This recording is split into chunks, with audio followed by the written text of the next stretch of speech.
I built an onboarding automation system that generates offer letters and send them to the candidate's email address.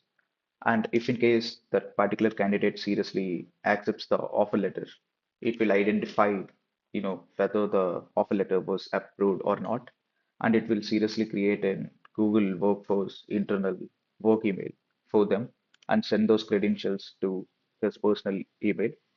And obviously, the password that it will be generated was completely temporary because, you know, whenever the candidate seriously logs in, he was forced to change his, password. So simplicity, I have used Google Sheets as my database, and these are the required fields that are needed to run this automation. And this is my Google Workspace Admin Console, and I also created a simple front end to seriously test this automation. So let's just try it.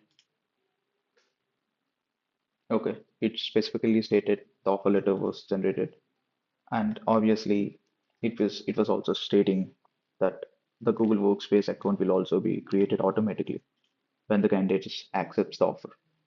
So firstly, let's verify if this particular automation was executed or not. Let's go to the executions and click on the latest execution over there. Okay, yeah, it was actually executed and the offer letter was generated over here and it was being sent to the recipient's email address.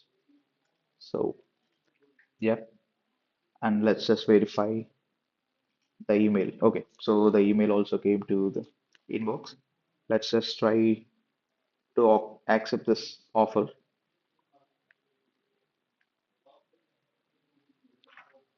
Okay, it was sent, and let's just execute. I mean, we have to verify 1 single minute. So instead of that, we can seriously click on execute for now.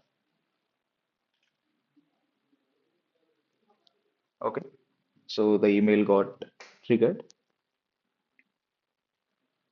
Okay, the user account was also got created, and an email was also been sent.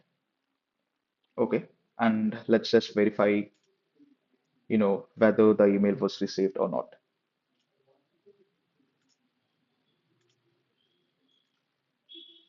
Okay, we seriously received an email address. Okay, perfect. So that's it.